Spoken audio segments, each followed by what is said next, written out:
Just because you're not hitting your revenue goals doesn't mean you can't show up as the best version of yourself. In fact, this is when your leadership skills are truly put to the test. I'm Amy Porterfield, ex-corporate girl turned CEO of a multi-seven-figure business. But it wasn't all that long ago that I lacked the confidence, the budget, and the time to focus on growing my small but mighty business. Fast forward past many failed attempts and lessons learned, and you'll see the business I have today. One that changes lives and gives me more freedom than I ever thought possible. One that used to only exist as a daydream. I created the Online Marketing Made Easy podcast to give you simple, actionable, step-by-step strategies to help you do the same. If you're an ambitious entrepreneur or one in the making who's looking to create a business that makes an impact and a life you love, you're in the right place, friend. Let's get started.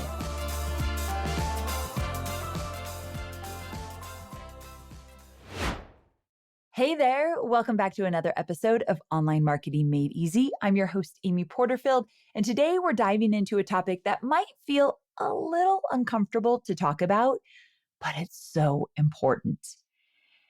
And that topic is not hitting your yearly goals. So if you have crushed it this year, if you are going to finish better than you ever have, if you are on top of the world, this episode is not necessarily for you. And I don't think you should waste your time listening to it, because today I'm going to speak to those of you who feel frustrated. You feel maybe like a little shame or embarrassment that you're not going to hit your goals this year. You shouldn't feel that way, right? None of us want to feel shame for not hitting a goal, but I'm just trying to be real here. Some of us do, or just really just mad at yourself for missing some goals. And so now, if you're listening to this episode right when it comes out, we're days away from the last month of the year. And so you're looking at this last month of the year, and either you're pretty sure you're not going to hit your goals, but you're leaving a little room for magic, or you just know, no, I'm not going to hit that goal. And so what do you do about that? Because what we're not going to do is create a bunch of campaigns in the last 30 days and kill ourselves to just try to bring in some extra money, knowing that it's probably not even going to close the gap. I'm all for a little small promo just to close the gap if it's not a huge gap. I'm talking about if you know you're not going to hit that yearly goal and you have a lot of feelings about it, what do you do? How do you end the year strong? And I'm not talking about how do you make a bunch of money in order to hit the goal. We're talking about perspective. We're talking about insight. We're talking about mindset shifts. And then I do have one very specific strategy at the end of this episode that I think is absolutely crucial. So stay with me here, because if you come to my podcast because you're looking for strategy and marketing tips and you're like, Amy, you just told us you're going to help shift our perspective, our mindset. I need strategy. Well, I think you need more mindset than strategy. Just trust me on this one, but I promise to give you a strategy at the end. Okay. So first things first, if you're not going to meet your goals, I want you to know that it's okay. Every successful entrepreneur I know, including myself, has had years where they didn't hit their targets. It's part of the journey. Welcome to entrepreneurship. Welcome to having a business. Not one successful entrepreneur I know who's been in business, let's say more than 5-10 years. I'll give you 10 years, but really 5 is probably more appropriate, that they haven't had a down year. And probably several of them. And here's the truth, because I've had down years. The down years typically lead to the breakthroughs. The down years lead to the recalibrations, the resets that are absolutely needed in every business. Sometimes you need to break down to build back up, and they're necessary. So if you didn't hit your revenue goals this year, welcome to entrepreneurship, but also it is okay.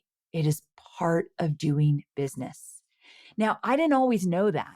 In my first down year that I remember really vividly, I had one before this, but it was when I was getting out of my partnership. So I actively was not promoting until we came to an agreement to get out of the partnership.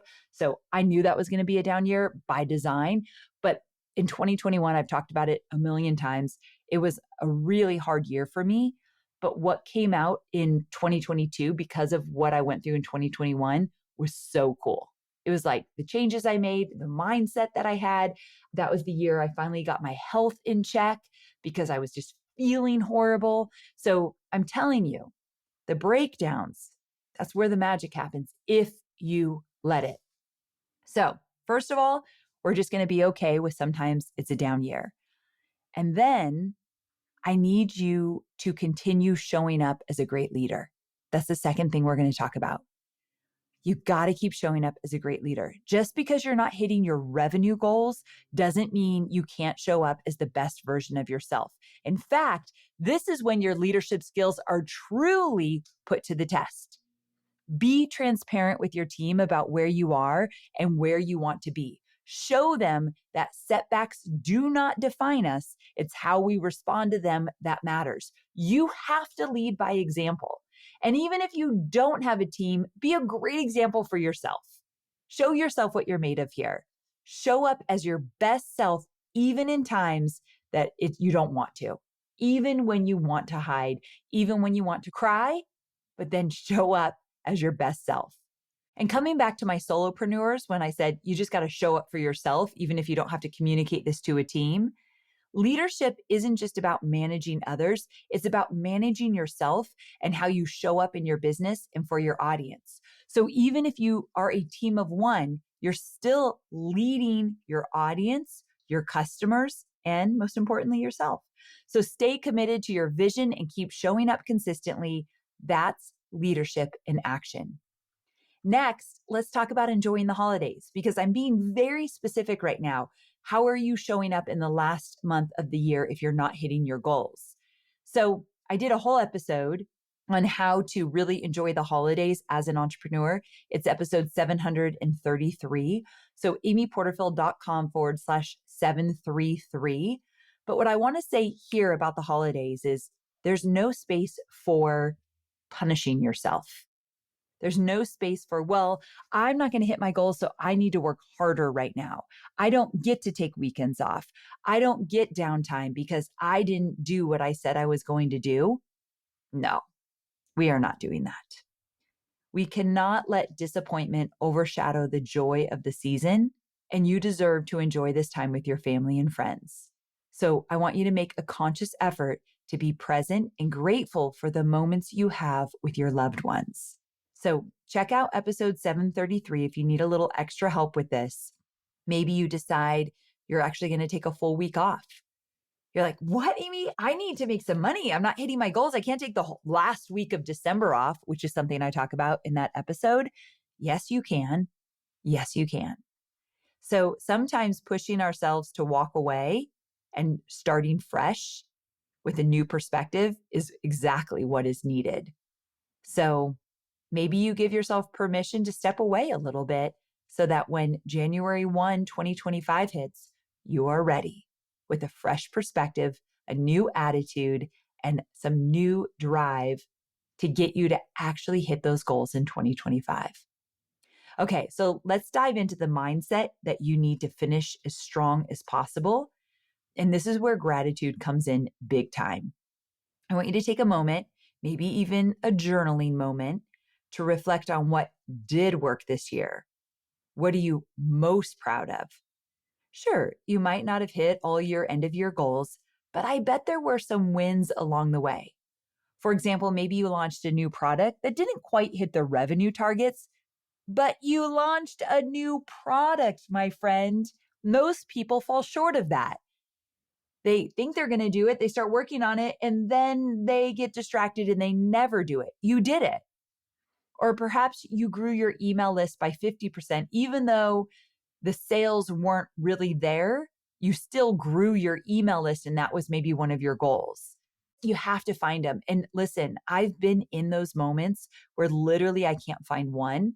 And what I have to do is go to somebody else and say, share with me the wins. What am I missing? Why can't I see it right now? Or I know why I can't see it. I'm in the pity potty. So help me. So maybe it's somebody else on your team that can remind you of some of the great moments of the year. It's also crucial to be mindful of why you didn't hit your goals. Because here's the thing, I don't want you to beat yourself up. I want you to give yourself grace. I'm even telling you to maybe take some extra time off that you didn't plan to take off in December so that you can just let it go. However, I am about being honest with yourself and really examining maybe why you didn't get to those goals. And the only reason, this has nothing to do with beating yourself up. The only reason is that you don't make the same mistakes twice. You learn from what didn't work. You get your takeaways, so it's not all wasted. So I do think having a moment of just saying, okay, let's just examine what happened here so it doesn't happen again. What can I do differently next year? I've done episodes about planning for the next year. I've talked about how important it is to make that time. And part of planning for the next year is to look back at what didn't work this year, what worked and what didn't work. So yeah, I do think you should take a moment. And also sometimes just getting it out of our head and onto paper and just leaving it there, also a great experience, just kind of clearing your head. And the thing is, when you do this, you got to look at the data. One of my favorite quotes is from my friend Jasmine Starr, and she always says, go to the data. Go to the data. What does the data say? And she's been saying this all year, and it's been making a huge impact on me because I tend to be way more emotional than Jasmine is. And so I will go to my feelings first. But the challenge with that is the feelings turn into a story I tell myself. I wasn't good enough. I messed up here. I should have done this. I'm not cut out for this. I don't know enough. Like feelings can lead to a dark place sometimes if I don't look at the data and take the emotion out of it. What does the data show? What can you learn from the data? Where can we grow from the data? So I tend to force myself to get into the metrics and the numbers, even though I'm really not a big numbers person. I'm uncomfortable sometimes in trying to figure them out. But once you get systems and dashboards together, it's way easier for the record. But go to the data. Stop making up stories. It is what it is, my friend. It happened. You converted at 4% on a webinar. It happened. But what can we do next year so that we're converting at 8%? How can we take our numbers as benchmarks and create new goals and milestones from those? I love this approach because it helps us make clear-headed decisions about what to tweak and what to do differently without all the emotion. So if you're emotional like me, go to the data. And then finally, look forward to next year. How can you ensure that you actually do hit your goals by the end of next year? This is where you need to get strategic. Remember, I said I'm going to give you one strategy. So we talked about the emotion. We talked about gratitude. We talked about shifting your mindset so you show up as the best leader to the very end. But here's the strategy. First, if you haven't already, go back and listen to episode 731, where I talk about planning ahead for the new year. There's some great tips in there. It's a quickie episode. It's not the end all be all for everything planning, but it will get you started in the right direction. I'll link to it in the show notes. But here's the key. You've got to DSD, do something different. If this year didn't go as planned, you have to change things up. You have to show up differently, do things differently, plan differently. There's no doubt about that. So maybe you need to reassess your pricing strategy. Perhaps you need to charge more, but really define who your audience is for that offer. Maybe you need to focus more on building your email list before launching your next big product. It's not magic. You can't just launch a product without an email list and expect big results. Maybe it's time, finally, to really focus on that email list. Maybe hiring a consultant to help you figure out where you're missing the mark and what your funnels need to look like and how to really dial in that email list. There's experts out there for anything you need. So maybe it's time to say, okay, maybe I'll bring in one expert in 2025 in this one area. Or could it be that you need to invest in some additional training or coaching for yourself to either level up your skills or level up your mindset Or maybe it's time to finally hire that person that you've been putting off forever. There is no badge of honor of doing it all yourself. You're just making yourself stressed out and overwhelmed, and your ability to grow and scale is absolutely halted if you do not grow your team. And it doesn't have to be full-time employees, it can be contractors, but getting some people on your side in your business in a big way could make a huge difference. Whatever it is, allow yourself to learn from this year's experiences, mistakes, and challenges, and then make changes accordingly. Remember, it's not always about working harder. Most of the time, it's about working smarter. Also, keep in mind that in business, it's not always an upward trajectory. I talked about this in the beginning. I don't know of any successful business that they're always going up, up, up. And so because of that, we need to remember we're just going to take the judgment out and learn our lessons, because it is a wasted year, my friend. It will be such a wasted year if you didn't hit your goals and then you didn't take any kind of takeaways or learnings from that. You didn't grow from that. You didn't change from that. You will waste all of 2024 if you don't learn from the mistakes and challenges and be willing to DSD, do something different in the coming year. So those are 4 things you can focus on at the end of the year to help you close out strong, even if you are not going to hit your revenue goals. And to wrap up, I want to circle back to gratitude because it's so important to practice, especially when things don't go as planned. The challenge is when things don't go as planned, it's very hard to be grateful. But here are 2 things I want you to be grateful for. Be grateful that you're still in the game. If you're listening to this podcast on business and online marketing and entrepreneurship, you're still in the game. You're still committed. Be grateful for everything that happened this year, the good, bad, the ugly, because it's all contributed to making you who you are in this very moment.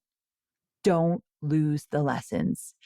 And at the end of the day, remember why you got into this in the first place. You wanted to make an impact, right? Well, I guarantee that you have done that this year, even if it doesn't feel like it right now. You wanted to create more freedom for yourself. Hopefully, you've made strides in that direction. You wanted to impact lives. I promise you, you have. And if there's something you really wanted to do that you haven't, now's the time to change it. Remember, you've got this. You're an entrepreneur, a problem solver, a go-getter. This is just a bump in the road, my friend, not the end of the journey. Keep pushing forward, keep learning, and keep growing. I believe in you, and I can't wait to see what amazing things you'll accomplish in the coming year. That's it for today. If you found this helpful, please do share it with someone who also might need to hear these words and encourage them to keep moving forward. I'll see you on Thursday for more entrepreneurial goodness. Same time, same place. Can't wait.